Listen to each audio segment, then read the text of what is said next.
Good morning, students. So today's class we are supposed to discuss about two more endocrine glands. The one is thymus gland, another one is adrenal gland. Fine. So already we have discussed about this pituitary gland as well as this thyroid gland. So today we are going to discuss the two more chapters, I mean this endocrine glands, that is thymus as well as adrenal gland. Let us move to the topic. Fine. So the first one is the thymus gland. Actually, this thymus gland is a partial endocrine gland. Okay, thymus is partial endocrine gland because it's one of its function is going to secrete this hormone, and its major function is it is one of this lymphoidal organ. So lymphoidal organ in the sense the organs which is involving in this immune function is known as a lymphoidal organ. So thymus is actually it's a major lymphoidal organ. It's a primary lymphoidal organ, but it is secreting the hormones also. Hence we have included this thymus as one of this endocrine gland. Fine. Let us see about its structure and the hormones which is secreted by this thymus. Fine. Okay. So can you guess its location? The thymus gland is located just above the heart and behind the sternum. Above the heart and behind the sternum, in the sense sternum is a chest bone, central chest bone which is present between the rib cages. So behind the sternum and above the heart this thymus gland is located. The actual functions of this the thymus is recently only found, right? Okay, so let us see about this, its anatomical structure. So if you look into the structure, the thymus is covered by this capsule. A layer of covering is known as capsule. Okay, then internally we can split this thymus into two different regions. The one is this cortex region, so it is mentioned as a cortex region. Another one is the innermost part is known as the medulla region. So cortex as well as medulla, right? This is the two regions of this thymus. Okay, and now let us see its secretions. Actually, thymus is secreting this four main hormones. The thymus is secreting the four main hormones. The name of the hormones are thymolin, thymosin, thymopoietin and thymic humoral factor. So these four hormones are secreted by this thymus gland. And this thymus actually, as we said already, the thymus is involving in the lymphoidal function, means immune function. Okay, so the thymus is producing actually the lymphocytes known as T lymphocytes. Hope you may land in this blood. Blood consists of three types of cells: RBC, WBC as well as platelets. Among this, WBC has several types. One type is the lymphocytes. So in the lymphocytes, even two cells are there. One is B lymphocyte, another one is T lymphocytes. So these T cells will get the maturity in this thymus. Hence it is known as the T cells. Especially this is involving in this cell-mediated immunity. It means when we get these diseases, these cells will be activated against this invading antigens and it will eliminate it. Understand? So that is actually the major function of this thymus, and again it is secreting this major four hormones also. Okay, so hope you have clear about the structure and this hormones of this thymus. Fine. Okay, so look at here. So thymus gland, as we said, thymus is secreting four hormones. The name of the hormones are thymolin, thymosin, thymopoietin as well as thymic humoral factor. So this is otherwise known as THF, thymic humoral factor, right? And its function specifically we could say production of T lymphocytes. So T lymphocytes are involving in this immune function. Clear? So let us go for the next gland, endocrine gland, and the major gland known as adrenal gland. Clear? Fine. So let us go for the next gland. It is adrenal gland. So adrenal gland is otherwise known as suprarenal gland. Suprarenal glands. Why it is known as a suprarenal gland? Because This para-adrenal gland is located on this renal organ is known as kidney, right? So since it's a kidney and it's adrenal gland, so the adrenal gland is located on the kidney, hence it is known as suprarenal gland, right? Okay. Now let us see regarding this structure of this adrenal gland. Okay. So this is the internal structure of this adrenal gland. If you look at this, you can see here this adrenal gland is covered with this member of layer is known as capsule, right? Capsule. And internally we can say it is divided as two regions. The outer region is known as adrenal cortex and the innermost region is known as adrenal medulla. Adrenal cortex as well as adrenal medulla, right? So outer covering is capsule and it is split into two regions, outer cortex and inner medulla, right? Then if we go this outer cortex region, again this cortex is split into three zones, right? Okay, so this cortex region is again divided as three zones. That is, so this is a cross section of this adrenal gland. So the outermost region is capsule, right? And the capsule, the next region is cortex and the innermost region is this medulla. So here if you look at this here, this is capsule, then cortex and medulla. Okay. So this cortex region, as we said, it is divided again into three zones. Okay. So that is, the first zone is known as this part is known as and zona glomerulosa. Okay. Then middle part is known as zona fasciculata and the innermost region is known as zona reticularis. Okay. After the zona reticularis, it leads us as medulla. Is it clear? So if you see, look at this capture, look at this structure, outer capsule, then cortex, then medulla. So here also outer capsule, then this cortex is split as three zones like zona glomerulosa, zona fasciculata as well as zona reticularis. Then the next part is this adrenal medulla. Is it clear? Now let us see regarding this. It's hormones secreted by this adrenal cortex region as well as this adrenal medulla region and about its functions. Clear? Fine. Okay, let us see regarding this hormones of adrenal cortex and adrenal medulla. So adrenal gland, okay, adrenal gland has two regions, adrenal cortex as well as adrenal medulla. Okay, adrenal medulla region. Then this adrenal cortex, as we said, it is split into three zones, that is zona glomerulosa, zona fasciculata as well as zona reticularis.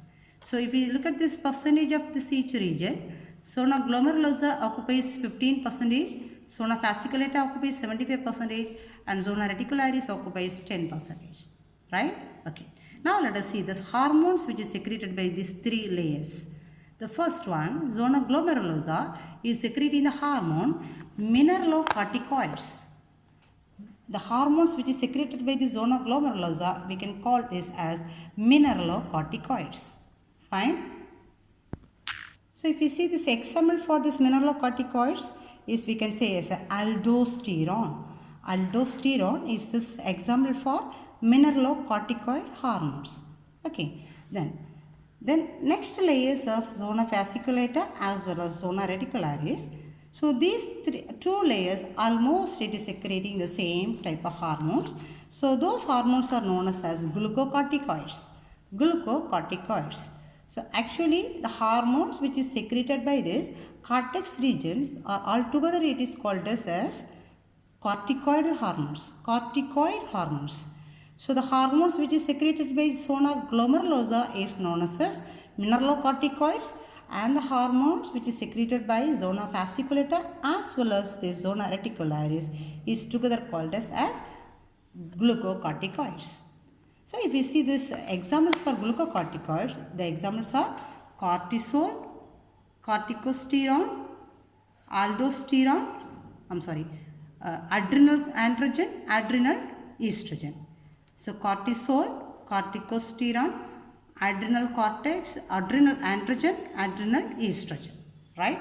So these are the hormones is example for glucocorticoids, right? And what are the hormones secreted by this adrenal medulla? So the adrenal medulla is secreting two hormones, that is adrenaline and noradrenaline. Okay, adrenaline as well as noradrenaline. So adrenaline is otherwise known as epinephrine and noradrenaline is otherwise known as norepinephrine, right? So these two hormones are altogether it is known as catecholamines. Catecholamines, right? Catecholamines. So the hormones are epinephrine as well as norepinephrine. Fine. Now let us see regarding the functions of this glucocorticoid as well as the mineralocorticoid, then this adrenal medulla. Fine. So let us see the functions of this glucocorticoids. The first function is the glucocorticoid hormones, especially it is involving in gluconeogenesis process. Gluconeogenesis process. So what do you mean this gluconeogenesis? It's nothing else. Actually, this glucocorticoid hormones is mainly involving in the carbohydrate metabolism. So what do you mean carbohydrate metabolism? Carbohydrate is the complex process. During these metabolic activities, this carbohydrate will be converted into glucose, right?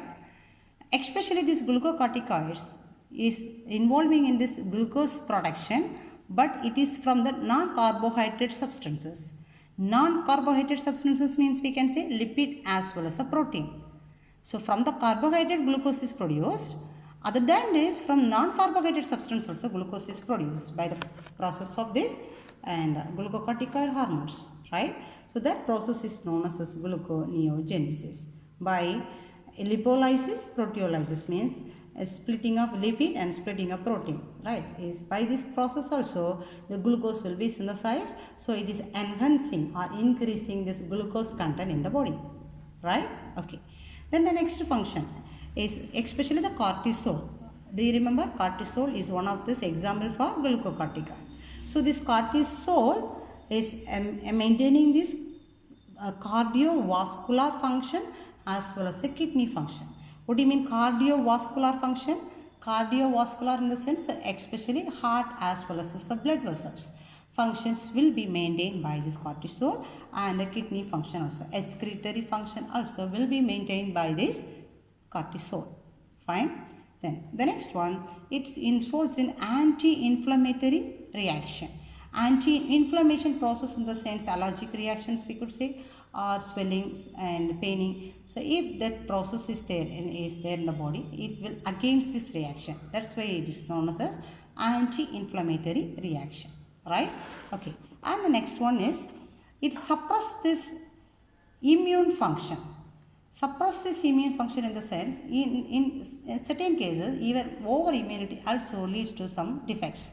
So some immune function will be suppressed by this cortisol hormones, this glucocorticoid hormones.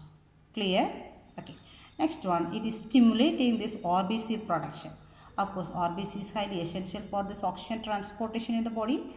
It is one of this blood cell and it is produced from this bone marrow. So this RBC production is enhanced by this glucocorticoid hormones. Fine? Okay. Then this hormone is otherwise known as stress combat hormone. Or combat meaning we can say tolerance. It is stress tolerance hormone or stress combat hormone we can say. So during this stressful situation, and this the persons may be when they are under any stress, this balancing the body as per that the body functions will be balanced because of this glucocorticoid hormones, right? So these are all the main activities or functions we can say which is carried out by these glucocorticoids. Fine? Okay. So let us go for the next function. It is the functions of mineralocorticoids. Especially one of this example we said for this mineralocorticoid hormone, that is aldosterone. Right? So let us see its functions. So especially it is regulating mineralocorticoid hormones mainly involving in this minerals. It will act over on minerals. But glucocorticoid hormones main function, it is increasing the glucose contents, right? So mineralocorticoid, it will act over the minerals, and that's why the first point it is mentioned, it is regulating water as well as the electrolyte balance. Electrolytes means the minerals which is present in the body which is carrying this electric charges is known as electrolytes. So sodium, potassium, chlorine we could say, right? So this water content as well as this electrolytic minerals will be balanced by this, regulated by this mineralocorticoid hormones. Fine? Okay, and the next one is aldosterone stimulate reabsorption of sodium and water. So where is the place where this reabsorption takes place? Of course it is in this kidney. Kidney tubules do this reabsorption function as well as this excretory function. So these useful substances will be reabsorbed and it is sent to the body again, and the substances should be eliminated, will be excreted by the tubules. Am I right?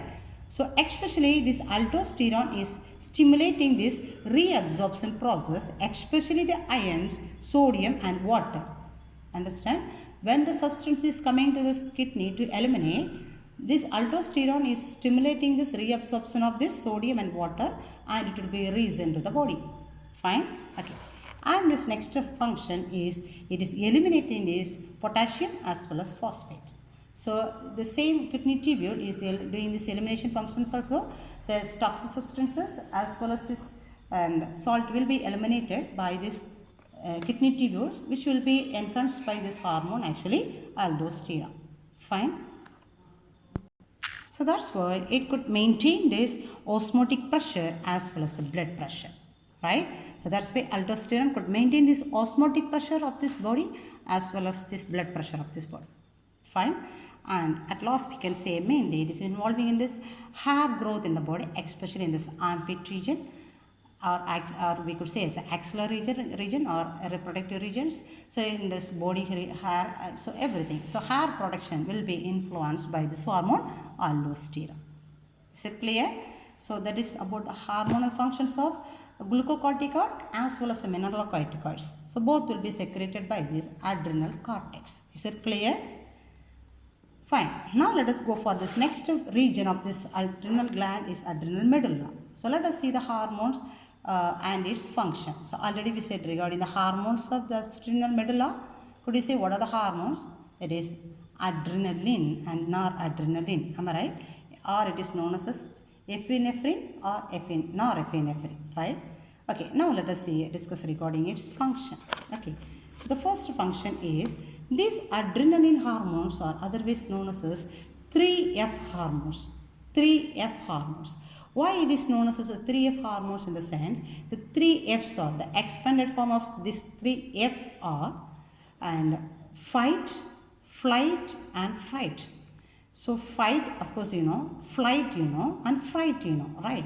So when the person is facing any one situation, any one emergency situation or any stressful situation, or when they face any one situation, they could undergo the three situations. They could face these three situations. Either they will face the situation, that we can say as this fight, or they will escape from the situation, that we can say as a flight, or they will scare about the situation, that is known as a fright. So these three situations or this three tendency will be provided by this and adrenal medulla region, especially the hormones catecholamines, or we can say adrenaline. Understand the point? So that's why it is known as 3F hormones. Is it clear? Okay. Now here the next function is it is converting adrenaline, especially adrenaline is converting liver glycogen into glucose. What do you mean glycogen? So that when this glucose is produced from the carbohydrate, during the carbohydrate metabolism, carbohydrate will be converted into glucose, right? So the glucose will be utilized by the cells for the production of energy. So the excess of glucose will be stored in the form of this fat in the glycogen, in the form of glycogen in the liver cells, right? So when this body is in this need of this glucose, this adrenaline will convert this liver glycogen into glucose. Understand? So whenever it is necessary, it will be converted, the glycogen will be converted into glucose. Understand? Okay. And the next is the fat cells. So fat cells consist of the fats, and that fat will be converted into fatty acid by this adrenaline hormone. So the adrenaline will convert this fat into fatty acids. Clear? So fats are stored in the fat cells. Okay. Then it is increasing the heartbeat as well as the blood pressure when the stressful situation. Of course, we know this during the stressful situation, and the heartbeat will be increased and the blood pressure also will be increased. That is because of the secretion of adrenaline hormone. Right? Then it is stimulating the smooth muscles to decrease blood flow, especially in the visceral arteries. So then in the visceral arteries, in the minute arteries, the blood flow should be in a limited level. So that's why it is stimulating the smooth muscles to decrease this blood flow. Right? Okay. And the next one, it is increasing the blood flow in the skeletal muscles. So blood flow will be increased in the skeletal muscles. That's why it is stimulating this growth of this. It is stimulating this metabolic rate of the skeletal system as well as the cardiac muscles as well as the nervous system. So it is increasing this, metabolic rate. So since it is increasing the blood flow, oxygen supply will be more, the nutrient supply will be more. That's why the metabolic rate also will be increased, especially in the skeletal system and cardiac muscles as well as in the nervous system also. Right? So this is the functions which is carried out by this adrenaline.